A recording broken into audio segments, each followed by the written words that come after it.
Kurnia, saya mahasiswi dari Universitas Muhammadiyah Sukabumi, program studi D3 Keperawatan, Fakultas Kesehatan. Nah, Ibu, di sini saya akan mengadakan atau memberikan penyuluhan tentang bagaimana sih caranya kita untuk mencegah anemia. Tapi sebelumnya saya ingin bertanya, apakah Ibu memiliki anak masih dalam usia sekolah atau masih remaja? Oh iya Bu, saya punya putri saya usia 15 tahun. Ya Ibu, nah karena sama-sama kita tahu bahwa di zaman yang sekarang ini banyak sekali makanan atau jajanan-jajanan yang kurang sehat atau tidak bernutrisi bagi tubuh kita, terutama bagi anak remaja yang sedang mengalami masa pertumbuhan dan juga perkembangan yang sangat cepat sehingga membutuhkan nutrisi yang cukup. Nah Ibu, tujuan dari saya memberikan penyuluhan ini adalah agar nanti Ibu bisa memberitahukan kepada anak Ibu tentang betapa pentingnya kita untuk dapat memilah ataupun memilih makanan yang akan kita beli di luar jika sedang tidak ada di rumah, dan agar kita sama-sama tahu makanan seperti apa sih yang harus tersedia di rumah agar kita terhindar dari penyakit anemia. Oh, Nah, saya akan menyampaikan materinya melalui sebuah video. Nanti kita akan lihat bersama ya Bu, agar kita lebih mudah memahami. Nanti di akhir saya akan adakan sesi tanya jawab. Jadi jika ada yang Ibu kurang mengerti atau ada yang ingin Ibu tanyakan, bisa Ibu tanyakan. Mari Bu, kita lihat videonya. Hai, sebagai remaja putri, pasti kita ingin selalu sehat, cantik, dan cerdas. Seperti kelima remaja putri ini. Sehat, cantik, dan cerdas tanpa anemia. Yuk kita temukan caranya di sini. Pertama, kita perlu tahu dulu anemia itu apa sih? Anemia adalah suatu kondisi tubuh di mana kadar hemoglobin dalam darah lebih rendah dari normal. Gejala yang umum dirasakan biasa dikenal dengan sebutan 5L. Selain 5L, kita mungkin akan merasa pusing, berkunang-kunang, gampang mengantuk, dan sulit konsentrasi. Terkadang orang menganggap anemia itu sama dengan tekanan darah rendah, padahal itu adalah dua hal yang berbeda loh. Anemia berhubungan dengan kadar Hb yang kurang di dalam darah, sedangkan tekanan darah rendah berhubungan dengan kerja jantung yang kurang kuat memompa darah ke seluruh tubuh. Perbedaan lainnya, kalau anemia diketahui melalui pemeriksaan darah, tekanan darah diketahui dengan pemeriksaan menggunakan alat ukur yang dipasang di lengan. Kalian ingin tahu gak apa sih yang terjadi di dalam tubuh kalau kita mengalami anemia? Bila kita anemia, sel-sel di dalam tubuh tidak mendapat cukup oksigen. Mengapa? Karena di dalam sel darah merah, hemoglobinlah yang mengikat dan mengedarkan oksigen ke seluruh tubuh. Jadi, bila kadar Hb kurang, jumlah oksigen yang dibawa sel darah merah ke seluruh tubuh juga tidak cukup. Makanya, badan terasa lemah dan sulit konsentrasi. Sebaliknya, jika kita tidak anemia, sel tubuh kita mendapat cukup oksigen karena sel darah merah kita mengandung hemoglobin yang cukup. Kalian mungkin bertanya lagi, kenapa ya kita harus peduli tentang anemia? Pertama, anemia mengakibatkan banyak hal seperti menurunnya kemampuan belajar, terganggunya kegiatan sehari-hari karena tubuh terasa lemas, daya tahan tubuh menurun, dan setelah menikah nanti, anemia meningkatkan resiko mengalami masalah saat hamil dan melahirkan. Selain itu, ternyata 1 dari 4 remaja putri di Indonesia mengalami anemia. Wah, banyak ya. Anemia disebabkan oleh 3 faktor. Pertama, kurangnya asupan, terutama protein, asam folat, vitamin B12, dan zat besi. Kedua, pendarahan misalnya menstruasi dan kecacingan. Dan ketiga, faktor genetik seperti penyakit talasemia. Di Indonesia dan juga di banyak negara lainnya, penyebab utama anemia adalah karena kurangnya asupan zat besi. Menurut kalian, apakah remaja putri beresiko tinggi mengalami anemia? Ya, kalian benar, remaja putri beresiko mengalami anemia karena 3 hal berikut. Pertama, kebutuhan zat besi yang tinggi karena pertumbuhan dan perkembangan yang cepat pada saat pubertas. Kedua, kehilangan zat besi karena pendarahan selama menstruasi. Dan yang ketiga, kebiasaan makan yang kurang baik, yaitu kurangnya asupan zat besi terutama dari pangan hewani. Kalian tahu gak, Jika kita sudah merasakan gejala anemia, itu artinya anemia yang kita alami sudah parah. Kekurangan zat besi di tahap awal seringkali tidak menimbulkan gejala yang bisa kita rasakan, padahal fungsi tubuh sudah terganggu. Jadi jangan tunggu sampai muncul gejala ya. Mencegah anemia, caranya gimana? Caranya, penuhi kebutuhan harian zat besi dengan mengkonsumsi makanan yang kaya sumber zat besi, baik yang bersumber dari pangan hewani dan nabati, serta minum tablet tambah darah atau TTD 1 tablet sekali seminggu. Selain itu, mengkonsumsi buah yang akan kaya vitamin C dapat membantu penyerapan zat besi. Ini adalah beberapa contoh pangan nabati dan hewani sumber zat besi. Selain kandungan zat besinya yang secara umum lebih tinggi, zat besi dari pangan hewani diserap tubuh dengan lebih baik dibanding dari pangan nabati. Sayangnya, beberapa remaja putri tidak mau makan pangan hewani, terutama daging, karena takut gemuk. Benar gak ya makan daging itu bikin gemuk? Jawabannya adalah tidak, jika dikonsumsi tidak berlebihan. Agar tidak mengalami kegemukan, jagalah asupan kalori agar tidak berlebih dan lakukan aktivitas fisik yang cukup untuk membakar kalori. Selain mengkonsumsi makanan yang kaya akan zat besi, mengkonsumsi TTD membantu memenuhi kebutuhan zat besi harian. Bagaimana cara minum TTD? Minum TTD 1 tablet sekali seminggu di hari yang sama. TTD diminum setelah makan dengan air jeruk atau air putih. Jangan minum TTD dengan teh, susu, atau kopi, karena dapat mengurangi penyerapan zat besi yang ada di TTD. Dan setelah minum TTD, konsumsilah buah yang kaya akan vitamin C untuk meningkatkan penyerapan zat besi. Ada yang bilang minum TTD menyebabkan mual. Bener gak ya? Benar, tapi hanya pada sebagian orang. Untuk mengurangi kemungkinan mual, minumlah TTD setelah makan. Jadi, perut tidak dalam keadaan kosong. Selain itu, tubuh kita akan menyesuaikan, sehingga perlahan-lahan kita tidak akan mengalami mual setelah minum TTD.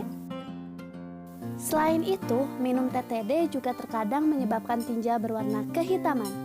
Tapi jangan khawatir ya, itu semua tidak berbahaya bagi kesehatan. Apakah minum TTD secara rutin berbahaya bagi kesehatan? Jawabannya adalah tidak. Karena tubuh kita memiliki sistem pengaturan zat besi yang otomatis. Jika tubuh kita mengalami kekurangan zat besi, maka asupan zat besi dari makanan dan TTD akan diserap tubuh lebih banyak. Sedangkan apabila tubuh cukup zat besi, penyerapan zat besi akan lebih sedikit. Zat besi yang berlebih akan dikeluarkan tubuh melalui tinja. Itu sebabnya setelah minum TTD, tinja berwarna agak kehitaman. Jadi sekali lagi, konsumsi TTD tidak berbahaya bagi kesehatan. Dan sekarang aku tahu, bila anemia, kemampuan belajar dan kegiatan kita terganggu. Dan kurangnya asupan zat besi merupakan penyebab utama anemia. Remaja putri memiliki resiko yang tinggi mengalami anemia. Anemia harus dicegah sebelum muncul gejala. Caranya dengan mengkonsumsi makanan kaya zat besi dan minum TTD. Jadi, tunggu apa lagi? Yuk bersama kita cegah anemia. Dengan dukungan guru, keluarga, serta petugas kesehatan, kita semua bisa menjadi sehat, cantik, dan cerdas tanpa anemia.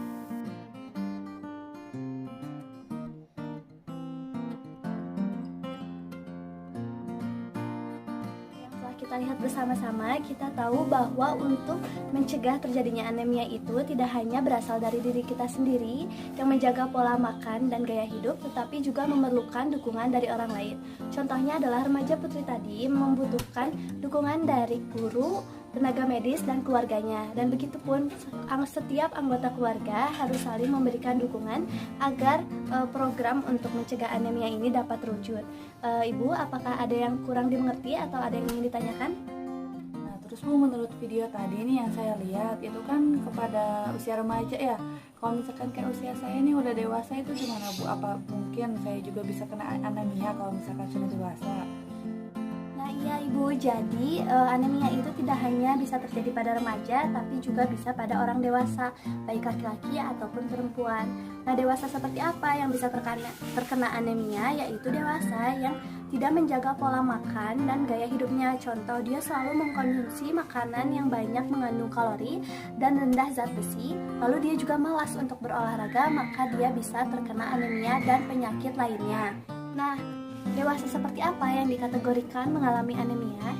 Yaitu dewasa yang saat setelah dilakukan pemeriksaan darah diketahui bahwa kadar hemoglobin dalam darahnya itu di bawah normal. Jika pria, kadar hemoglobin di dalam darahnya itu kurang dari 14 gram per desiliter, sedangkan untuk wanita kadar hemoglobin di dalam darahnya itu kurang dari 12 gram per desiliter.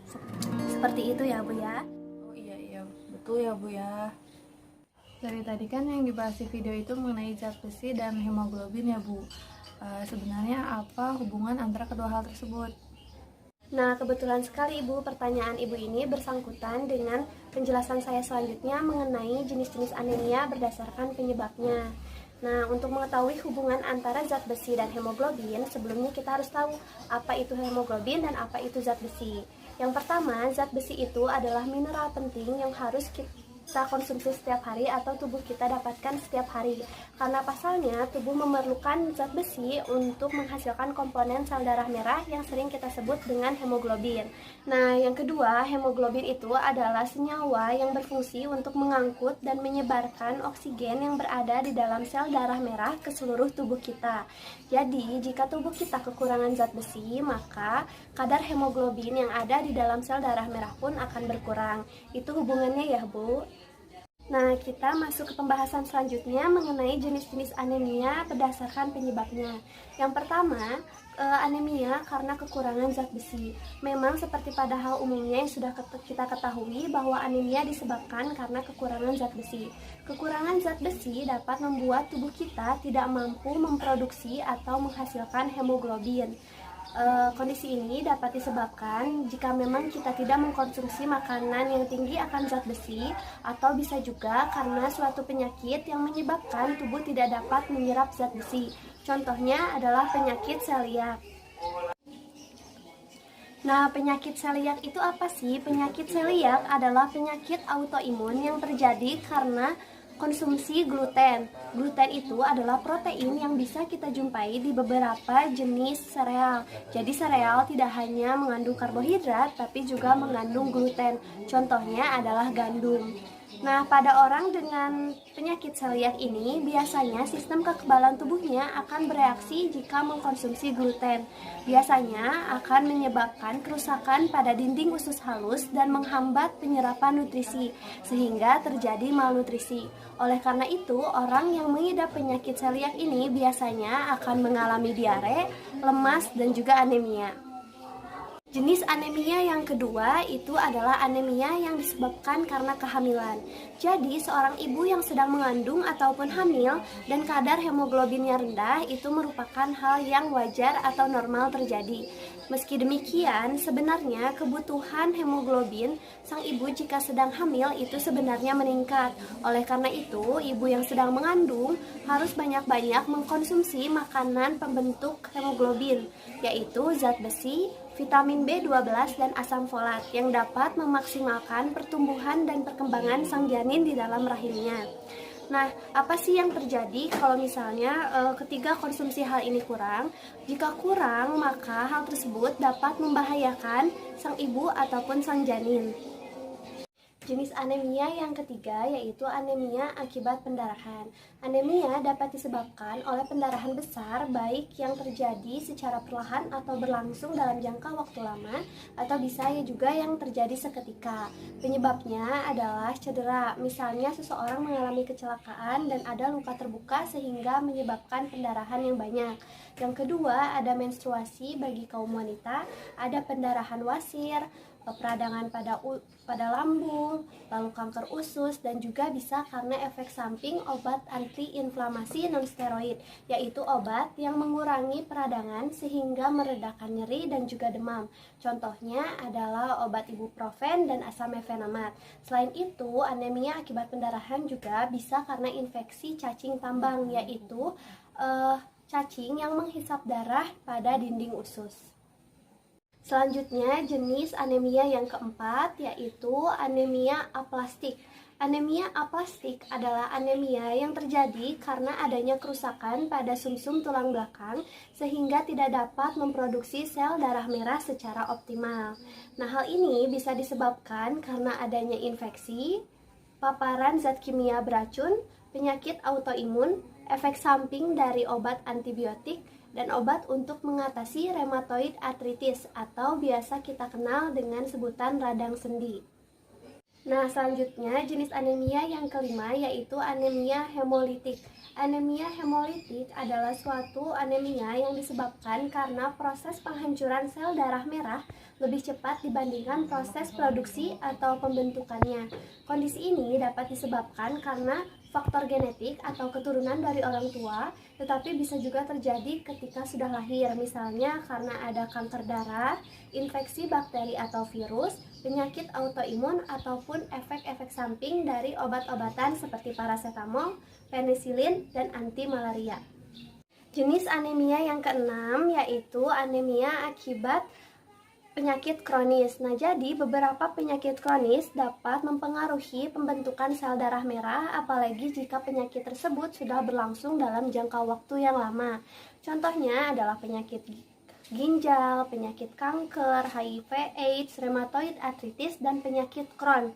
Penyakit Crohn itu adalah radang usus kronis yang biasa ditemui di usus halus dan juga usus besar. Jenis anemia yang ketujuh yaitu anemia sel sabit, yaitu anemia yang disebabkan oleh mutasi atau perubahan genetik pada hemoglobin. Hal ini menyebabkan hemoglobin menjadi lengket dan juga berbentuk tidak normal, yaitu berbentuk seperti bulan sabit. Inilah alasannya mengapa anemia ini disebut dengan anemia sel sabit. Nah, anemia sel sabit ini merupakan penyakit genetik atau keturunan. Jadi seseorang bisa terserang anemia sel sabit apabila kedua orang tuanya juga memiliki mutasi genetik yang serupa. Jenis anemia yang ke-8 atau yang terakhir itu adalah talasemia. Pasti kita sudah sering dengar ya. Jadi talasemia itu adalah perubahan atau mutasi genetik yang dapat mempengaruhi produksi hemoglobin. Nah, penyakit talasemia ini merupakan penyakit genetik juga atau keturunan. Jadi, seseorang bisa terkena penyakit talasemia apabila salah satu atau kedua orang tuanya memiliki kondisi yang sama. Nah, setelah tadi kita membahas mengenai jenis-jenis anemia berdasarkan penyebabnya, sekarang kita akan membahas tentang komplikasi atau penyakit lain yang disebabkan oleh anemia. Jadi sebenarnya gangguan pada orang yang mengalami anemia ini tidak bisa kita anggap sepele, walaupun banyak kita temui orang dengan anemia, tapi ternyata tidak bisa kita anggap sepele. Karena jika berlangsung dalam jangka waktu yang cukup lama, hal ini dapat menyebabkan kerusakan pada sistem kekebalan tubuh, organ di dalam tubuh, dan juga menyebabkan berbagai penyakit lainnya. Contohnya adalah gangguan pada jantung. Nah, kenapa sih anemia bisa menyebabkan gangguan pada jantung? Jadi, sebenarnya 50% dari orang yang mengalami anemia itu berpotensi untuk mengalami masalah pada jantung dibandingkan orang yang tidak mengalami anemia. Karena pada orang dengan anemia, jantung harus bekerja lebih keras untuk memompa darah yang kaya akan oksigen ke seluruh tubuh dan organ tubuh lainnya. Jadi, inilah alasannya mengapa orang dengan anemia kadang juga suka mengalami sesak nafas dan kelelahan setelah beraktivitas. Nah, meningkatnya kerja jantung dalam memompa darah nyatanya dapat berdampak buruk bagi kesehatan kita, karena jantung lama-kelamaan akan merasa lelah. Apabila kejadian ini atau kondisi ini berlangsung secara terus-menerus dan dibiarkan saja, maka dapat menyebabkan komplikasi pada jantung. Contohnya, jantung dapat mengalami pembesaran atau yang biasa kita sebut dengan kardiomegali, lalu denyut jantung menjadi cepat dan tidak teratur, lalu juga bisa menyebabkan kegagalan pada jantung. Nah, komplikasi yang kedua yaitu adalah kelahiran prematur. Nah, anemia ini ternyata juga bisa menyebabkan kelahiran prematur seperti yang tadi disampaikan di video. Walaupun penyebab kelahiran prematur itu tidak hanya anemia, tapi juga bisa disebabkan oleh malnutrisi, lalu juga bisa karena hipertensi, jarak antara kehamilan dan persalinan yang terlalu dekat, riwayat preterm dan lain sebagainya. Nah, anemia ini ternyata dapat berefek atau berdampak buruk pada bayi dan juga anak. Anemia akan mengurangi metabolisme tubuh sehingga mengganggu pertumbuhan dan perkembangan bayi di dalam rahim ibu. Lalu yang kedua, anemia juga dapat mengurangi kadar oksigen dalam metabolisme tubuh ibu karena kurangnya hemoglobin yang mengikat oksigen. Nah, hal ini dapat mengakibatkan efek langsung ataupun tidak langsung yang dirasakan oleh ibu ataupun sang janin. Misalnya, kerentanan terhadap infeksi, kelahiran preterm atau prematur, lalu juga bisa yang paling parah itu adalah kematian pada janin, ataupun saat lahir janin mengalami BBLR atau berat bayi lahir rendah, yaitu berada di bawah 2,8 kg saat lahir, ataupun ada yang mengatakan disebut BBLR jika berada di bawah 2.500 gram. Nah, kemungkinan kondisi anemia yang menyebabkan kelahiran prematur itu adalah anemia yang sudah diderita ibu sejak awal kehamilan atau sebelum kehamilan. Artinya, sang ibu memang sudah mengalami anemia sebelum kehamilan. Jadi, bukan anemia yang terjadi di akhir usia kehamilannya. Anemia yang diderita ibu sejak awal kehamilan dipercayai akan terus berlanjut di trimester selanjutnya. Hal ini dapat menyebabkan stres dan juga hipoksia atau kurangnya oksigen pada sang janin, sehingga dapat mempengaruhi atau memproduksi peningkatan prostaglandin berupa hormon yang memicu kontraksi uterus ataupun rahim, sehingga terjadi persalinan sebelum waktunya atau kelahiran prematur seperti itu. Nah, komplikasi selanjutnya adalah gangguan pertumbuhan dan rentan terkena infeksi. Tadi untuk gangguan pertumbuhan sudah dijelaskan ya mengapa, dan selanjutnya ada rentan terkena infeksi. Bayi dengan ibu mengalami anemia juga rentan terkena infeksi, tetapi hal ini bisa dicegah dengan cara memberikan ASI selama 1 tahun dan memberikan sereal yang kaya akan zat besi untuk bayi di atas 6 bulan sampai bayi tersebut bisa mengkonsumsi makanan padat lainnya. Disinilah tujuan saya kenapa sih saya mengadakan penyuluhan dari tingkat keluarga terlebih dahulu, karena aspek-aspek terpenting dalam hidup kita itu berasal dari keluarga. Sehingga di sini saya berharap setelah diberikan penyuluhan, ibu dapat mengerti atau memahami tentang pentingnya mencegah anemia baik bagi anak ibu ataupun anggota keluarga yang lain. Jadi, ibu bisa saling mengingatkan ya, contohnya ibu bisa memberitahukan kepada anak-anaknya untuk menjaga asupan makanannya ketika berada di luar rumah. Lalu ibu juga bisa menyediakan makanan-makanan yang sehat, yang tinggi akan zat besi untuk mencegah atau menjaga keluarga ibu agar terhindar dari anemia. Seperti itu Bu, apakah ibu mengerti? Baik Bu, kalau begitu mungkin saya cukupkan penyuluhannya di sini. Terima kasih atas waktunya. Semoga apa yang telah saya sampaikan dan saya berikan dapat bermanfaat. Terima kasih Ibu. Wassalamualaikum warahmatullahi wabarakatuh.